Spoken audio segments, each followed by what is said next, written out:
तुमची शरीरयष्टी आम्ही 30 वर्ष 32-35 वर्ष पाहतोय तशीच आहे, पण आत्ता वाळेकर सिंगल पसली आहेत हे अनेक राजकारण्यांच्या का लक्षात आलं?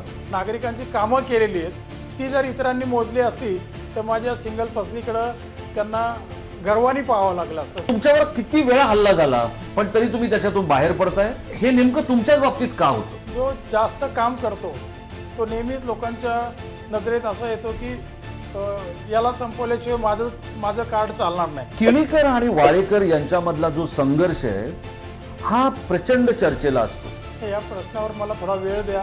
टीकाकारांचा आणि माझाही आरोप आहे की तुम्हाला स्पर्धक होऊ देत नाही। एकनाथ शिंदे हे ठाकरेंपासून बाजूला गेले आणि त्यानंतर शिंदेंबरोबर जायला वाळेकरांना वेळ लागला। मला असं वाटायचं की शिंदे साहेब त्या सगळ्यांना घेऊन भाजपमध्ये तर जाणार नाहीत ना। गुलाब करंजुले असतील किंवा रवींद्र चव्हाण असतील, चित्रा वाघ असतील, या सगळ्या लोकांनी वाळेकरांना का रडारवर घेतलंय?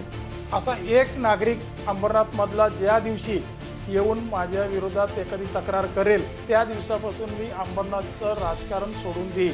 तक्रारी दोन माणसाच्या होत असतात, जो एक जास्त काम करतो त्याची तक्रार होते आणि जो एकदम काम करत नाही त्याची एक तक्रार होते।